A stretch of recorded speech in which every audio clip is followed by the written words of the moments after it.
morning sun rose over Vareth Prime, painting the sky in shades of purple and orange. Captain Doyen walked through the busy market streets of the Kravathi capital city. He was here on business, hoping to trade supplies with the local alien population. The Kravathi were impressive creatures.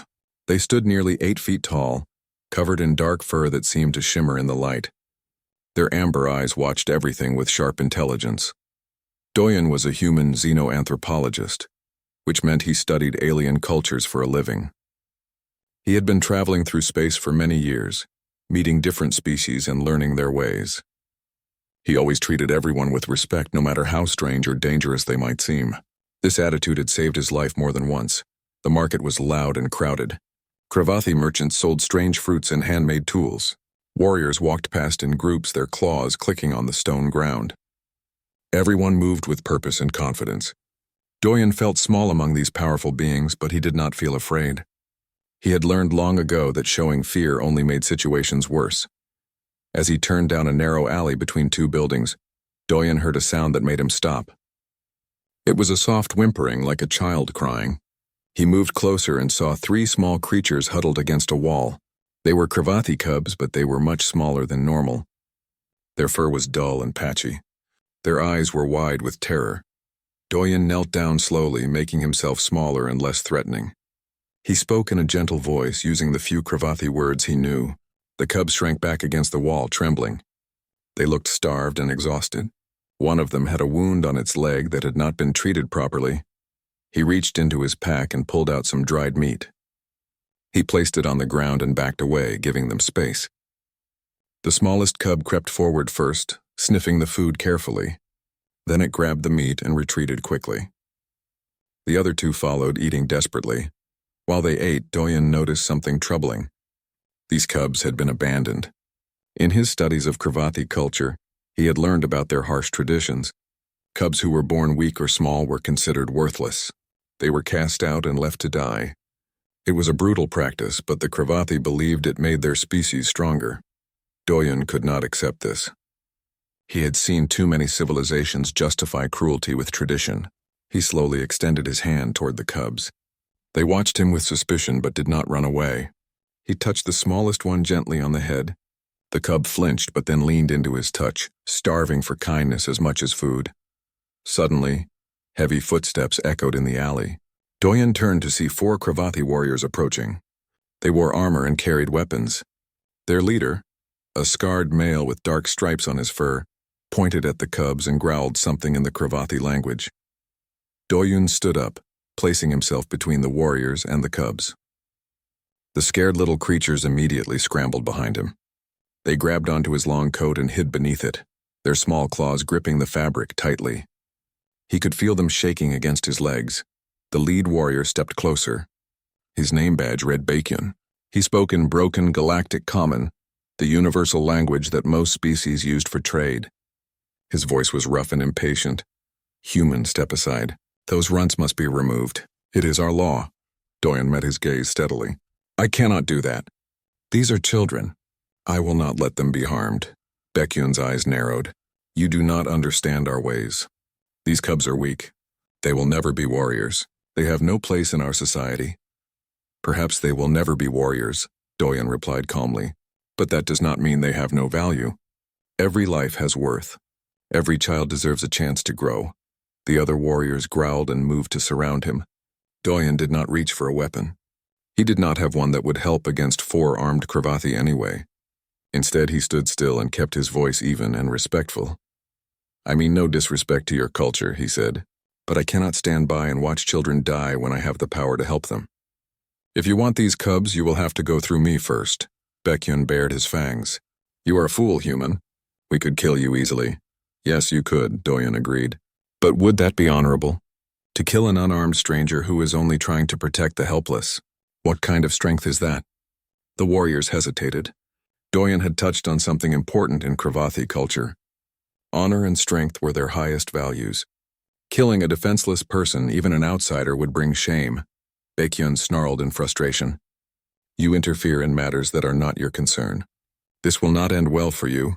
Before anyone could speak again, a deep roar shook the air. The sound was so powerful that Doyen felt it in his chest. The warriors immediately stepped back and dropped to one knee.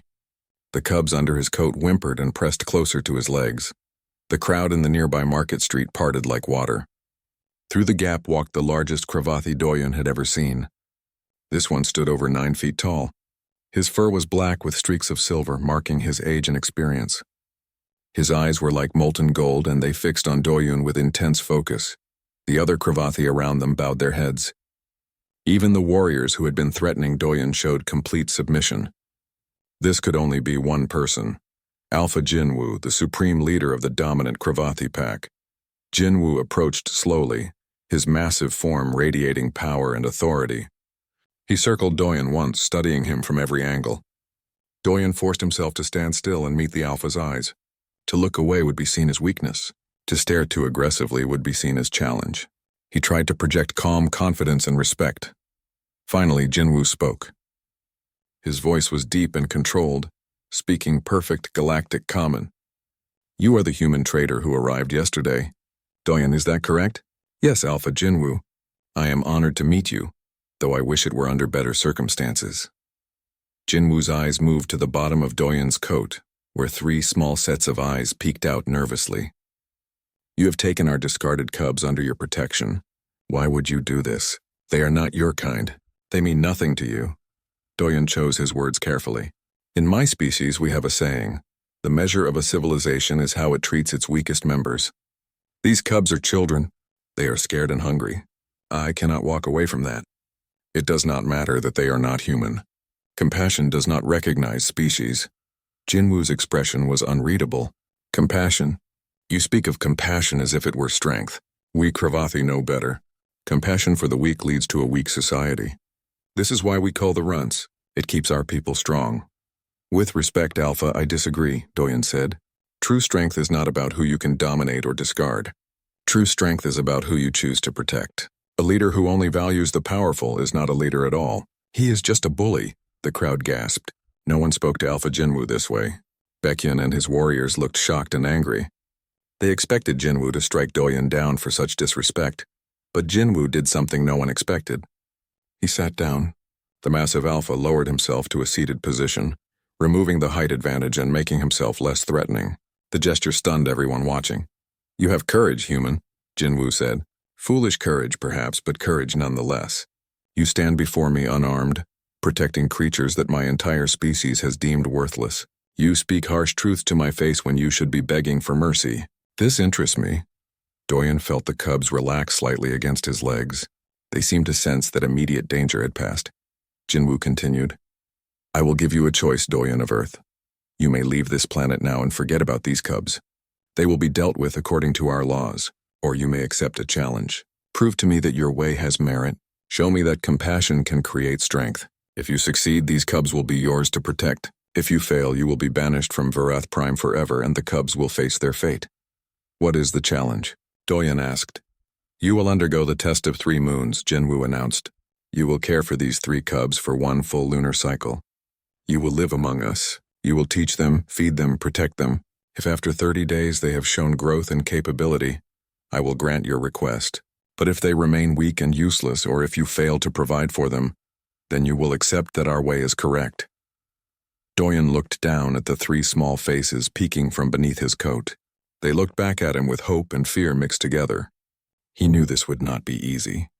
He would be an outsider in a hostile culture, trying to raise alien children according to principles that contradicted everything the Cravathi believed. But he also knew he had no choice. He could not abandon these children now. I accept your challenge, Alpha Jinwu, Doyen said firmly. Jinwu stood up, his full height once again dominating the space. So be it. Baekhyun, provide the human with quarters at the edge of the city. He and his charges will begin their test at sunset. He turned back to Doyen. Do not make me regret this decision, human. I am giving you a chance that no Cravathi would ever receive. Use it wisely. With that, Jinwu walked away, the crowd parting before him. The other Cravathi slowly dispersed, casting curious and hostile glances at Doyen. Baekhyun approached reluctantly, his expression sour. Follow me, he growled. And human, you should know that most of us think you are insane. Those runts, W. The dwelling Baekhyun showed them was small and plain. It sat at the edge of the city, away from the main pack territories. The walls were made of dark stone, and there was only one large room with a sleeping area and a small cooking space. It was not much, but it would do. Doyen set down his pack and gently encouraged the 3 cubs to come out from under his coat. They emerged slowly, their eyes darting around the unfamiliar space. They stayed close together, pressing against each other for comfort. "It is okay," Doyen said softly. "This is our home now. You are safe here." The cubs did not respond. They could not speak Galactic Common yet, and Doyen's understanding of the Cravathi language was limited. Communication would be a challenge, but he had worked with language barriers before. Body language and tone could convey much. First, he needed to address their immediate needs. The smallest cub still had that wound on its leg. Doyen retrieved his medical kit and approached slowly. The cub backed away, frightened. Doyen sat down on the floor, making himself small and non-threatening again. He held out the medical supplies and pointed to the wound, then to the bandages. He repeated this several times, showing that he wanted to help, not hurt. Eventually, the smallest cub crept forward, limping slightly. Doyen cleaned the wound carefully while speaking in soothing tones. The cub whimpered but held still. After he finished bandaging the leg, Doyen decided to give them names. He could not keep calling them the cubs forever. He pointed to the smallest one, the one he had just treated. "Taiho," he said. "Your name is Taiho." The cub tilted its head, not understanding but sensing something important had happened. He pointed to the only female cub, who watched everything with sharp, intelligent eyes. "Nari. You are Nari." Finally, he turned to the largest of the 3, who despite his size seemed the gentlest. "Minho. Your name is Minho." Doyen repeated the name several times, pointing to each cub in turn. They began to respond when he called them, slowly learning that these sounds referred to them personally. It was a small step, but it was progress. That night, Doyen prepared food using the supplies he had brought from his ship. The cubs ate hungrily, their table manners non-existent. They grabbed the food with their claws and tore into it, eating as if they had not had a proper meal in days. They probably had not. After dinner, the cubs curled up together in the sleeping area. Doyen watched them for a while, thinking about the enormous task ahead. 30 days to transform 3 scared, abandoned cubs into capable young Cravathi. It seemed impossible, but he had to try. The next morning, Doyen established a routine. Routines were important for children, regardless of species. He woke them early and they ate breakfast together. Then he began teaching them basic Galactic Common words. He pointed at objects and said their names. The cubs repeated the sounds, their voices high and uncertain. Nari proved to be the quickest learner. She picked up words faster than her brothers and seemed to understand concepts more easily. Taiho struggled with pronunciation but tried harder than the others, determined to please Doyen. Minho was slower but thoughtful, taking time to understand before he spoke. In the afternoons, Doyen took them outside for physical training. This was more challenging. The cubs were weak from malnutrition and lack of proper care. They could not run fast or jump high. Other Cravathi who saw them training would often stop and laugh, making cruel comments about the pathetic runts and their foolish human guardian. Doyen ignored the mockery. He focused on what the cubs could do, not what they could not do. He designed exercises that built on their individual strengths. Taiho was small, so Doyen taught him how to move quietly and quickly. Nari was observant, so he taught her to read situations and anticipate problems. Minho was gentle, so Doyen taught him patience and careful control. Days passed, and slowly the cubs began to change. They grew stronger from regular meals. They became more confident as they learned to communicate. Most importantly, they began to trust Doyen completely. When they were scared, they ran to him. When they succeeded at something, they looked to him for approval. When they slept, they curled around him, treating him as part of their pack. On the 10th day, Doyen received his first visitor. A female Cravathi came to the dwelling. She was tall and powerful, with silver markings on her dark fur. Her eyes were the same golden color as Alpha Jinwu's. This had to be his daughter. "I am Hyejin," she announced. "The Alpha has sent me to observe your progress with the runts." Doyen nodded respectfully. "You are welcome to watch. We were just about to begin afternoon training." Hyejin's expression was skeptical. She clearly expected to see failure. But as she watched Doyen work with the cubs, her expression slowly changed. She saw how Taiho had learned to move silently through the underbrush. She saw how Nari anticipated Doyen's commands before he gave them. She saw how Minho carefully helped his smaller siblings when they struggled. "This is not how we train our young," Hyejin said after a while. "You do not push them to be aggressive. You do not teach them to dominate."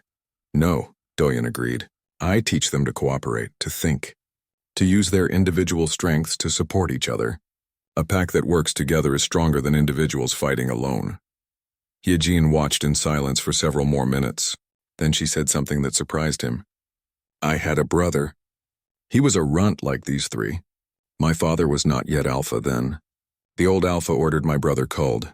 I never forgot his face, begging for mercy that never came." Doyen stopped the training and looked at her. "I am sorry for your loss." "Do not be sorry," Hyejin said sharply. "Be successful. Show us that there is another way. My father has begun to doubt the old traditions, but he cannot change them alone. He needs proof." She left without another word, but Doyen felt encouraged. He was not completely alone in this challenge. That night brought a different kind of challenge. Doyen woke to the sound of scratching at the door. He got up quietly and looked outside. 4 young Kravathi warriors stood there, drunk on fermented sap and looking for trouble. "Come out, human," one of them called. "Bring the worthless runts. We will end this farce tonight." Behind him, Doyen heard the cubs stirring, frightened by the hostile voices. He stepped outside and closed the door behind him, standing between the warriors and his charges. "Go home," Doyen said calmly. "You have been drinking. You will regret this in the morning." The largest warrior laughed. "We will regret nothing. You are an insult to our people. You make us look weak coddling those failures." "If you feel insulted, then challenge me properly in daylight," Doyen replied. "Breaking into someone's home at night, drunk and in a group, is not honorable. You know this. What would Alpha Jinwu say if he learned his warriors behaved this way?" That gave them pause. Trian continued speaking, his voice steady and reasonable. He did not threaten them or show fear. He simply appealed to their sense of honor and their fear of disappointing their Alpha. Slowly, the warriors' aggression faded. They were young and drunk, but they were not stupid. Attacking an unarmed human under the protection of Alpha Jinwu would bring serious consequences. Eventually they left, grumbling threats that everyone knew were empty. Doyen waited until they were gone before going back inside. He found all 3 cubs sitting up, their eyes wide. They had been listening to everything. Taiho spoke in halting Galactic Common. "You protect us. Not fight, just words. But they leave." Doyen smiled and sat down with them. Fighting is not always the answer. Sometimes the strongest thing you can do is stay calm and use your mind instead of your claws. Nari spoke next, her voice clearer than Taiho's. "We learn this. We be strong like you. You will be stronger than me," Doyen promised. "You have everything you need inside you already. I am just helping you find it." Minho, who rarely spoke, said something that touched Doyen deeply. "You are pack. We are pack. Together." Doyen felt emotion tighten his throat. These cubs had been abandoned, deemed worthless by their own kind. Yet here they were, claiming him as family and promising to grow stronger. He put his arms around all 3 of them and they leaned into his embrace. "Yes," he whispered. "We are pack, together." Outside the night was dark and full of dangers. Inside their small dwelling, 4 beings from different species and different backgrounds held on to each other and found strength in unity. The test of 3 moons was only 1/3 complete, but already they had accomplished something remarkable. They had become a family. As they settled back down to sleep, Doyen thought about Hyejin's words.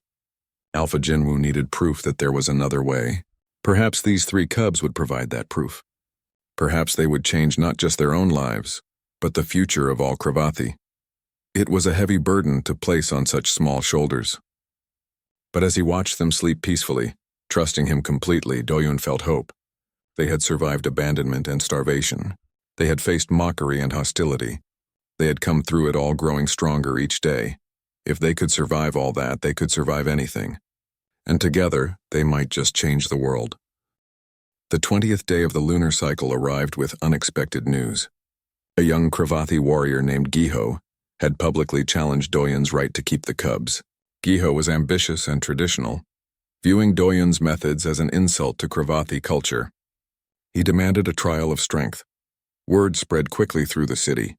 A large crowd gathered in the central arena to watch. Doyun stood in the middle of the sandy ground with Taiho, Nari, and Minho beside him. The three cubs had grown noticeably in the past weeks. They stood straighter now, their fur healthier and their eyes bright with intelligence.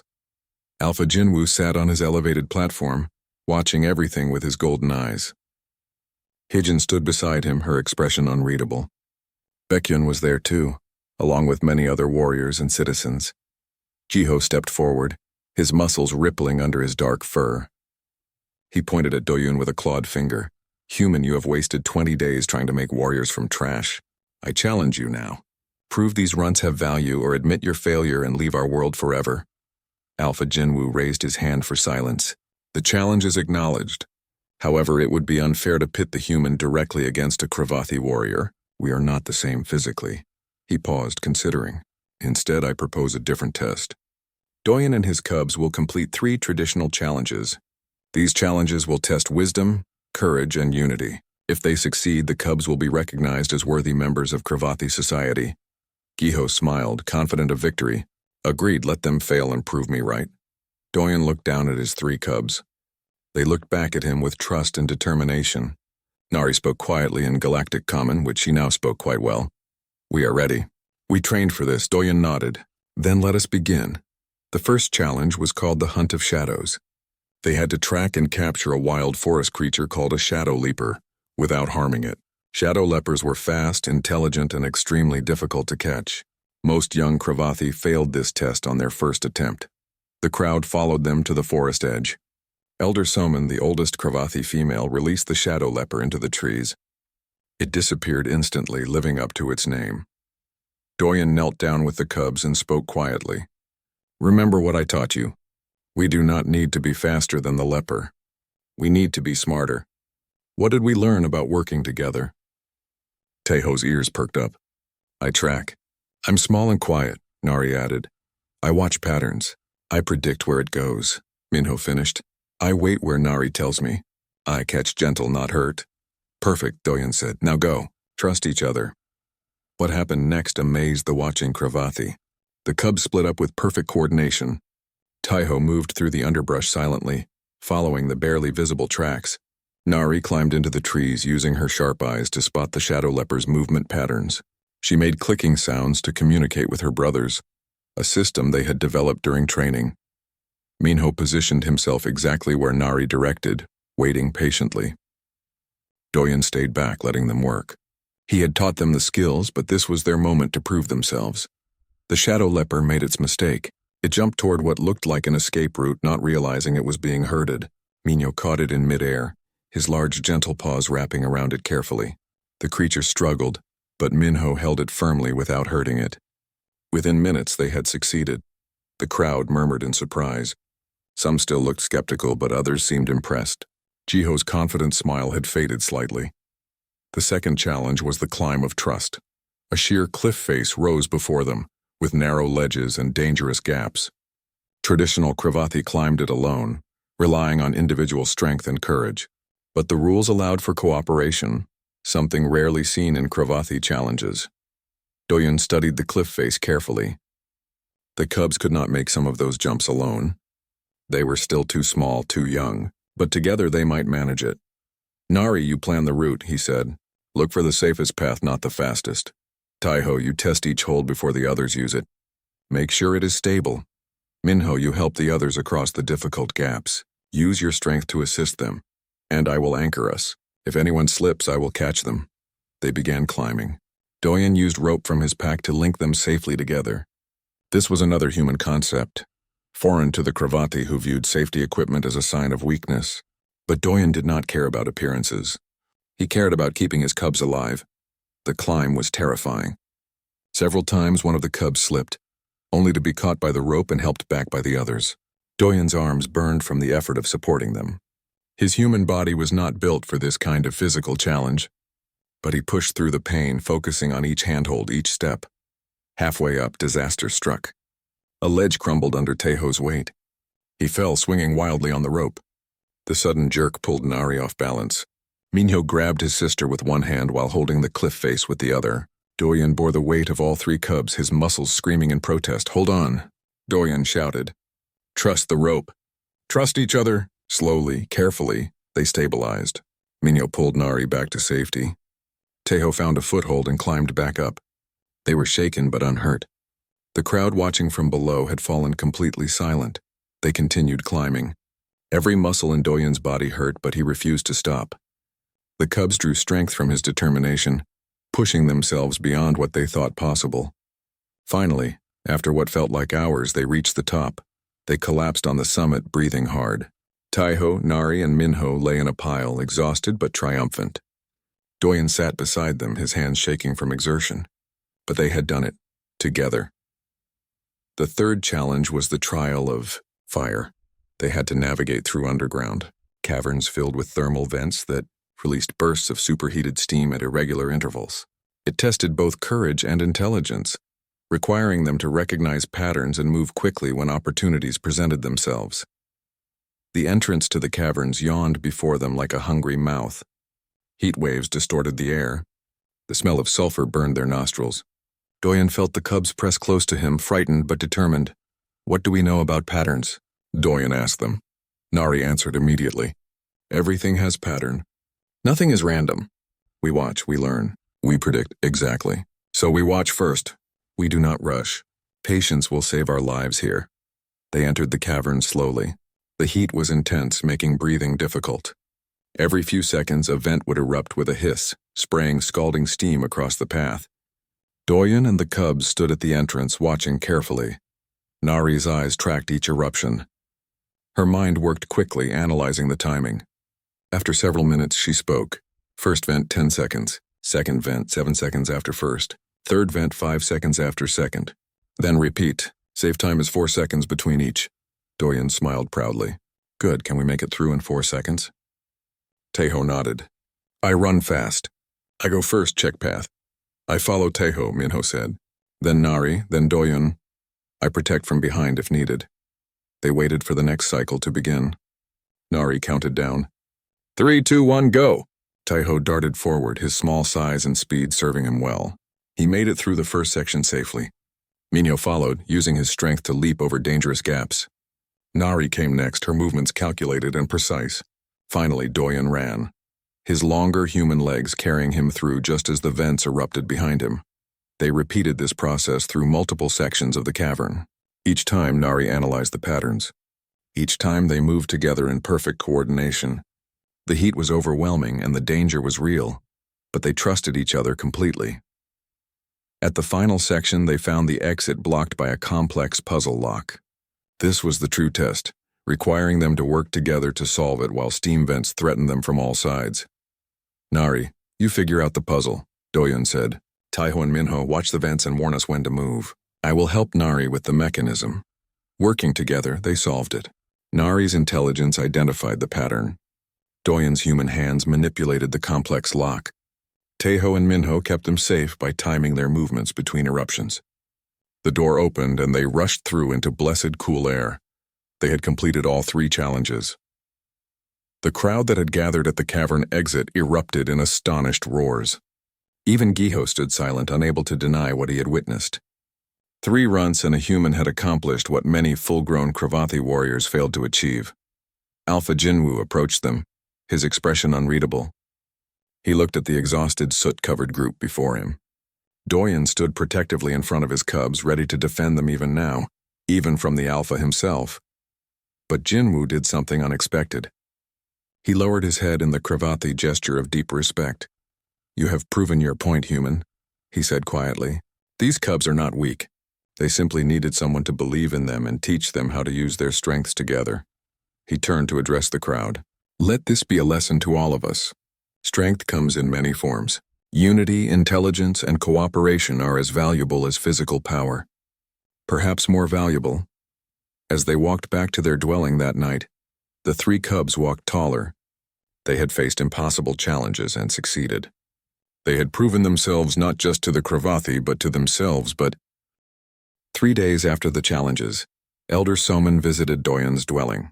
She was ancient, her fur more silver than black, her amber eyes clouded with age but still sharp with wisdom. The cubs immediately showed respect, lowering their heads as they had been taught. "Walk with me, human," she said. "Bring your cubs. I have something to show you." They followed her through the city and into the hills beyond. The path was difficult, winding through rocks and dense forest. Taiho, Nari, and Minho navigated it easily now, their training paying off. They were no longer the weak, frightened creatures Doyen had found in that alley. Eventually, they reached a cave hidden behind a waterfall. Soman led them inside, where the walls were covered in ancient paintings. Doyen stared in amazement. The artwork showed Cravathi of all sizes working together, cubs of different builds playing together, adults protecting the small and weak. "This is the old way," Somin said quietly, "before the war, before we became obsessed with strength alone." She pointed to one painting that showed a massive battle.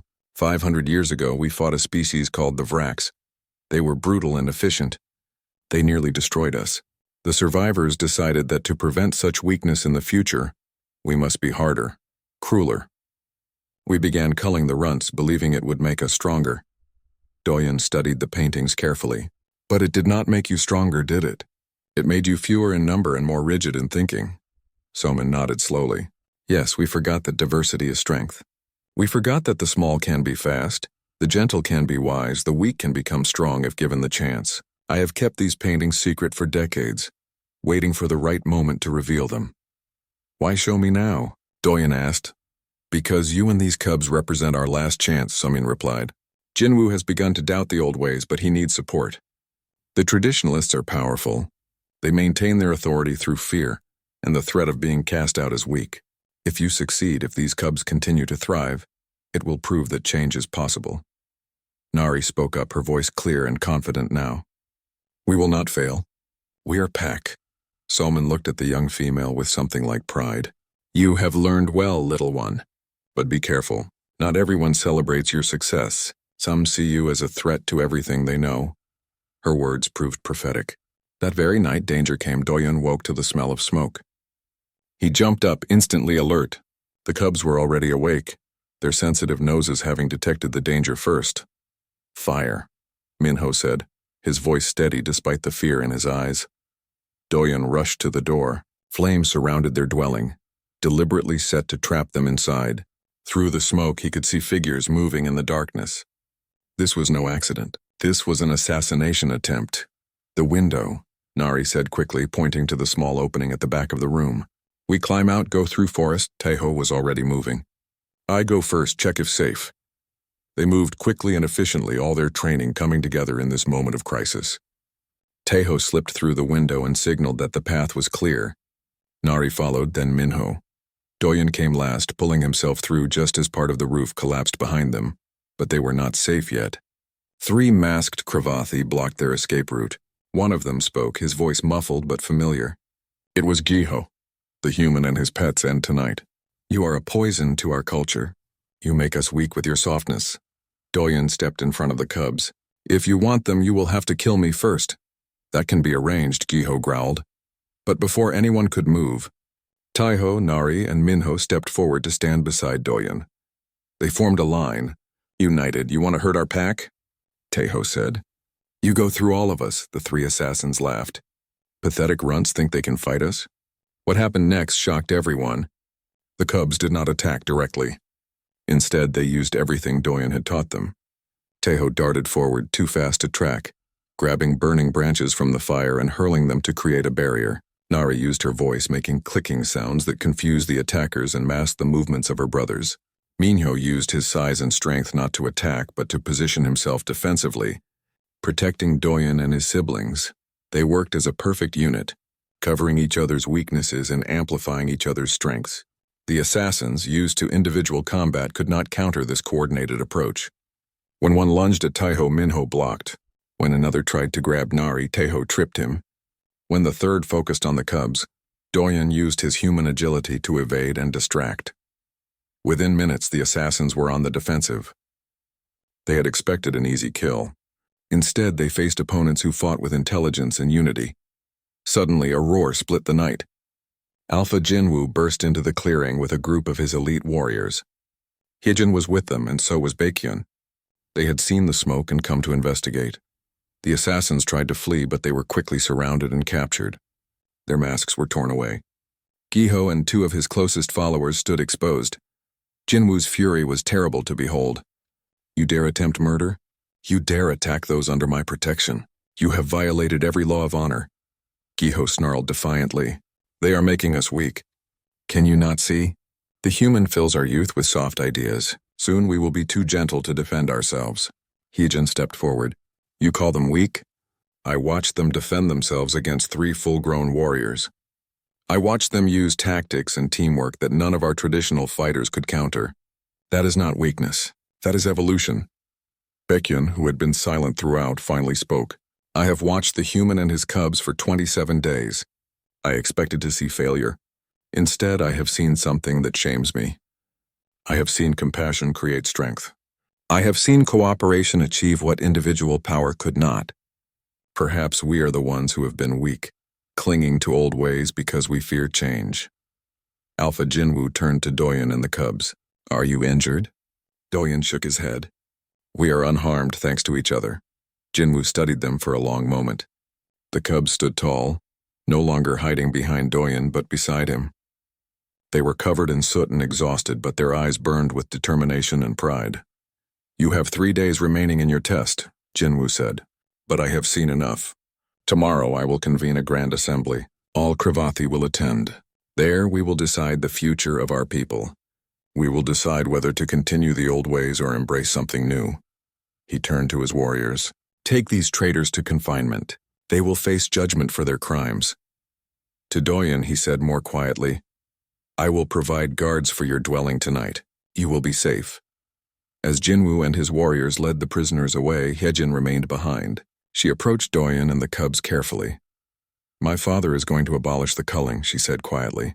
He has made his decision, but he needs the people to support it. Tomorrow's assembly will determine whether our species moves forward or remains trapped in the past. What can we do? Doyen asked. Hyejin looked at the 3 cubs. You have already done it. You have shown what is possible. Tomorrow you need only speak the truth. That night, temporary guards stood watch over their damaged dwelling. Doyen and the cubs huddled together for warmth and comfort. They had survived an assassination attempt, but the real battle was still to come. Are you scared? Doyen asked them softly. Taeho spoke first. Yes, but being scared is okay. You taught us that. Nari added, we stand together. We speak truth. That is all we can do. Minho finished. We are not alone. We are Pack.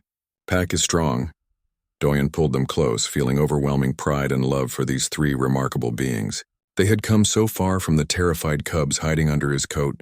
Now they were ready to stand before an entire civilization and advocate for change. Tomorrow would determine everything. Tomorrow the Kravathi would choose between their brutal past and a more compassionate future. And 3 small cubs who had once been deemed worthless would help make that choice. As Doyen drifted off to sleep, his last thought was simple but powerful. No matter what happened tomorrow, they had already won. They had proven that love and cooperation could transform the weak into the strong. They had proven that every life had value. Everything else was just details. The ancient amphitheater carved into the mountainside could hold 10,000 Kravathi. By dawn, every seat was filled. The crowd buzzed with anticipation and tension. This was not just a judgment on 1 human and 3 cubs. This was a judgment on their entire way of life. Doyun stood in the center of the arena with Taeho, Nari, and Minho beside him. The morning sun cast long shadows across the sandy ground. The cubs stood tall, no longer hiding. They wore simple clothes that Heejin had provided, marking them as official participants rather than runts to be discarded. Alpha Jinwoo sat on his elevated platform with Elder Soman beside him. Hyejin stood at his right hand and Baekhyun at his left. The symbolism was clear. The Alpha's most trusted advisors supported what was about to happen, but not everyone agreed. Giho and his followers sat in chains, awaiting their own judgment. Around them, many traditional warriors wore expressions of anger and disapproval. The crowd was divided, the tension thick enough to cut. Jinwoo rose to his feet and instant silence fell. His voice carried across the amphitheater, powerful and clear. My people, we are gathered here to witness something unprecedented. 29 days ago, I challenged a human traitor to prove that compassion could create strength. I gave him 3 runts, cubs we had deemed worthless, and told him to make them valuable. You have all heard the stories of what happened. Today you will hear the truth directly from them. He gestured to Doyen. Speak, human. Tell us what you have learned. Doyen stepped forward, his heart pounding but his voice steady. I have learned that strength comes in many forms. I have learned that what you call weakness can become power when given the chance to grow. I have learned that your traditions, born from fear and survival, have caused you to discard your greatest treasures. He turned to gesture at the cubs. These three were thrown away like garbage. But they are not garbage. Tejo has courage and speed that rivals any warrior. Nari has intelligence that can solve problems brute force never could. Minho has wisdom and compassion that makes him a natural leader. Together, they are formidable. Apart, they might have been weak, but you never gave them the chance to be together. A voice shouted from the crowd. They are exceptions. Most runts are truly worthless. Doyen met the challenge calmly. How do you know? You kill them before they can prove otherwise. You make your judgment when they are infants based solely on size and strength at birth. But children grow. Children change. Children surprise you if you give them the chance. Elder Soman stood slowly, her ancient voice carrying authority. The human speaks truth. I have kept secrets for too long. Come, see what I have preserved. She displayed images captured from the cave paintings, projected onto a large screen through technology. The crowd gasped as they saw their ancestors living differently, valuing all cubs regardless of initial strength. This is who we were, Soman said, before fear changed us, before we decided that cruelty was strength. We have lost our way, and it has made us smaller, fewer, weaker in ways we refuse to acknowledge. Jinwoo spoke again. Now let the cubs themselves speak. Tell us, young ones, what have you learned? Tejo stepped forward first, his small voice surprisingly strong. I learned that being small is not being weak. I am fast, I am quiet. I can do things big warriors cannot. Doyen taught me that my size is a gift, not a curse. Nari spoke next. I learned that thinking is as powerful as fighting. I learned that solving problems and making plans can save lives. I learned that intelligence is strength too. Minho finished. I learned that gentleness is not weakness. I learned that protecting others and helping them is what real strength means. I learned that a good pack takes care of everyone, not just the strongest. The three cubs stood together, their voices blending. We learned that we are valuable. We learned that we matter. We learned that together we are strong. Silence fell over the amphitheater. Even the most hardened traditionalists seemed moved by the simple honesty of the cubs' words.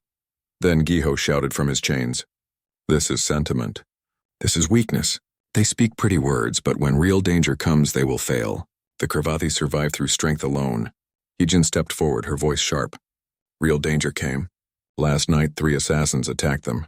These cubs, working with their human guardian, defended themselves successfully.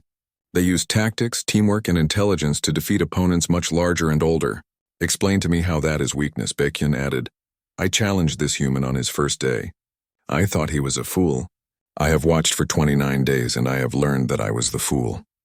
I was blind to the truth. We have been throwing away potential because we were too afraid to see it differently. More voices joined from the crowd. Young Kravathi spoke up, many of them smaller than average themselves.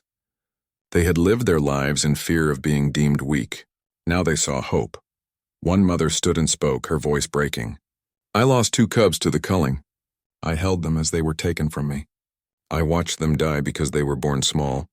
If what these 3 have shown us is real, then my children died for nothing. I cannot bear that thought.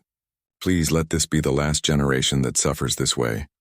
Other parents stood sharing similar stories. The pain that had been hidden for generations poured out into the open. The traditionalists fell silent, confronted with the real cost of their practices. Alpha Jinwoo let them speak. He let the truth be heard. Finally, when the last voice had finished, he stood again. I have made my decision, he announced. The test of 3 moons is complete. Doyen of Earth has proven beyond any doubt that compassion creates strength, that cooperation surpasses domination, and that every life has value. He paused, letting the weight of the moment settle. Therefore, I declare that from this day forward, the culling of runts is abolished. All cubs, regardless of size or initial strength, will be given the opportunity to grow and contribute to our society. We will learn from the humans' methods. We will teach cooperation alongside combat. We will value intelligence as much as physical power. The amphitheater erupted. Some cheered with joy and relief. Others shouted in protest, but the cheers gradually drowned out the protests. Change was happening whether everyone liked it or not. Jinwoo continued, his voice cutting through the noise. Taiho, Nari, and Minho are hereby recognized as full members of Kravathi society. They are under the protection of my pack. Doyen of Earth is named an honorary Kravathi, a pack brother and a valued friend of our people. He descended from his platform and approached them. One by one, he touched his forehead to each of the cubs, then to Doyen. It was the highest honor a Kravathi could bestow. You have saved us from ourselves, Jinwoo said quietly. You have shown us that we can be better. As the assembly dispersed, many Kravathi approached Doyen and the cubs. Some wanted to apologize. Some wanted to learn. Some simply wanted to touch the cubs who had changed everything, to see for themselves that runts could become magnificent. Later that day, Hijin found them resting in their dwelling, which had been repaired and expanded. She carried news. My father wants to establish a school, she said, a place where young Kravathi can learn both traditional warrior skills and human concepts of cooperation and strategy. He wants you to help run it. Doyen looked at the three cubs. They nodded eagerly. This was their home now. These were their people. We would be honored, Doyen said. Months passed. The school flourished. Cubs who would have been culled now learned and grew. The Kravathi began to see the benefits of diversity. Scouts like Taiho proved invaluable in gathering information. Strategists like Nari planned operations that saved lives. Counselors like Minho helped troubled youth find their way. Other Kravathi packs across the planet heard about the changes and sent representatives to learn. Some adopted the new ways immediately. Others resisted, but even they could not deny the results. The pack that had changed was thriving, growing stronger through unity rather than division. One evening, Doyen sat outside their dwelling with his three cubs, now nearly adults. They were discussing plans for the future, talking about potentially teaching these concepts to other species in the galaxy. Alpha Jinwoo joined them, moving more slowly now but still commanding respect. I have been thinking, the old Alpha said, about that day in the alley when you refused to abandon these cubs. You risked everything for beings you had just met, beings that were not even your own species. Why did you do it? Doyen considered the question. Because they needed help and I could help them. It really was that simple. Simple, Jinwoo repeated. Yet it changed everything. He looked at the three young Kravathi. You did not just save 3 lives. You saved thousands, maybe millions of future cubs who will now be given chances they never would have had. Nari spoke, her voice mature and confident. We saved each other. Doyen gave us a chance, but we had to choose to take it. We had to work hard. We had to believe in ourselves, Taiho added. And we taught Doyen too. He learned about Kravathi courage and loyalty. We learned from each other, Minho finished their thought. That is what pack means. Teaching each other, protecting each other. Growing together, they sat together as the alien sun set, painting the sky in colors Earth never saw. 4 beings from 2 different worlds, united by choice and love rather than blood or tradition. The pack had stood down not because they